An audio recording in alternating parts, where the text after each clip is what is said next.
March 10, 2021, the journey to the stage began with 23 high schoolers, one determined teacher, and two upcoming performances. It all had to begin with finding a musical. That decision and responsibility was left to our music teacher, Ms. Bergen.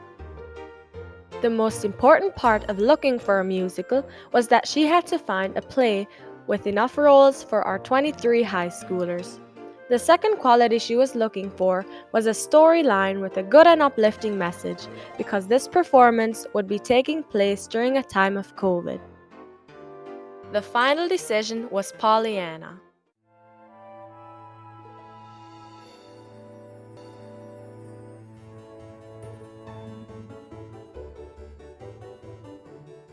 Pollyanna is a young orphan girl who lives with a positive outlook on life, even in difficult situations. While Pollyanna has to move in with her solemn aunt, who is bitter from past experiences. The whole town of Beldingsville is full of a bunch of disheartened folks. Pollyanna makes it her mission to bring hope and joy into the town. She introduces the Glad game. What is all this glad business you talk about? Oh, just a game I play. Soon, Pollyanna becomes a positive part in these people's lives. But tragedy strikes and Pollyanna becomes paralyzed, losing her positive outlook. The whole town realizes how big of an impact she made and come to show their gratitude for all she has done for them. And in the end, not only can Pollyanna walk again, but the whole town is filled with her joyful spirit. And that's the story Pollyanna in a nutshell. After picking the musical, the roles had to be assigned. How Ms. Bergen assigned the roles was, she looked for students whose personality reflected the character they'd be playing. The older students got lead roles, and the younger students with less experience got minor roles. Once the roles were all assigned, Ms. Bergen sat down with the main actors to create a time schedule for learning their lines. Why was this so important? Well, for example, Emma, who was playing the lead role of Pollyanna, had to memorize 372 lines, so every minute had to be planned out of the main character's day in order for them to memorize their parts.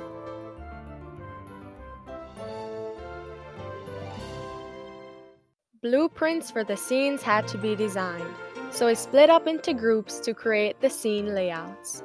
Thus, repairing old props and making new ones began.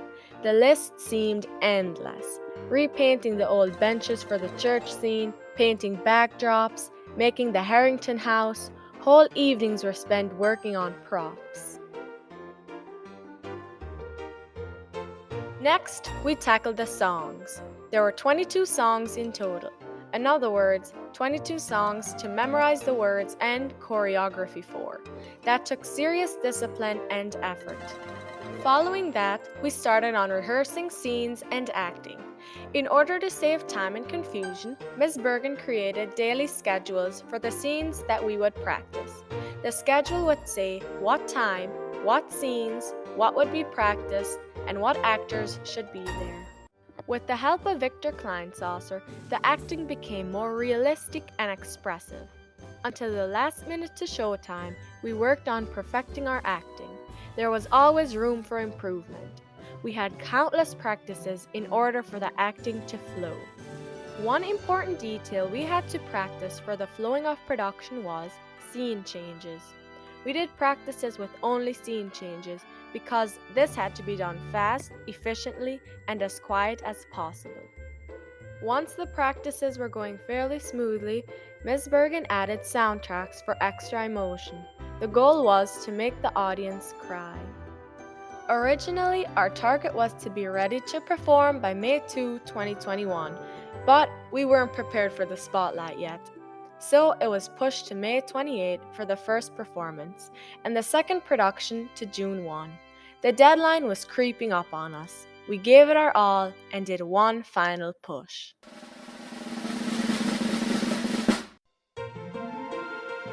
Everything was scheduled ahead of time so that we wouldn't be stressed out before the performance.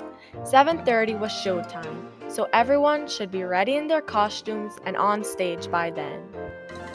6:30, all the girls were scheduled to do their hair. Javenna, Cara, and Tara helped with the hairstyling. The kitchen sent food over to the school so as to save time. Around 6:45, the boys rolled in and got their costumes on. During all of this, Daniel came to do Jesse and Kristen's makeup. 7:15, we were scheduled to take group photos. The point of taking the pictures was to lighten the mood and for the cast to feel united before going on stage. A few minutes before the performance, the cast gathered into a backstage room. Nerves were shooting through the roof. After an inspirational speech from Ms. Bergen and a final prayer, we headed on stage for this once-in-a-lifetime moment.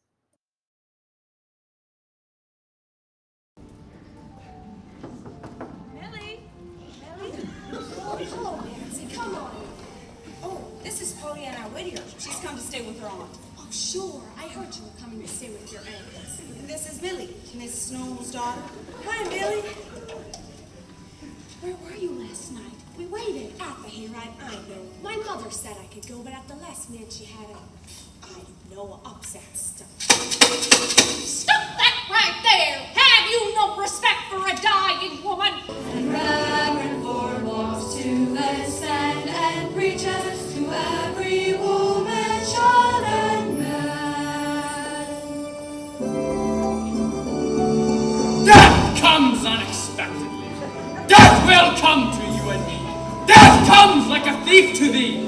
Oh yes, death comes unexpectedly. Miss Snow? Miss Snow? Oh, what is it? How are you?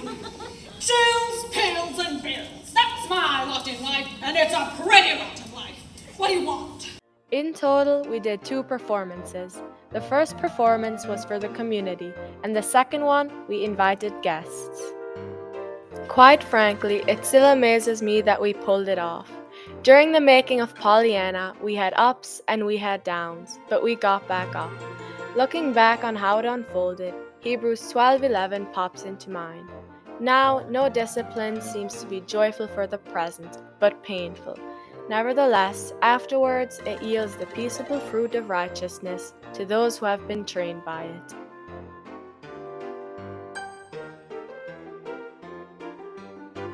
As Ms. Bergen said, the key is scheduling. Scheduling is discipline, and discipline leads to freedom.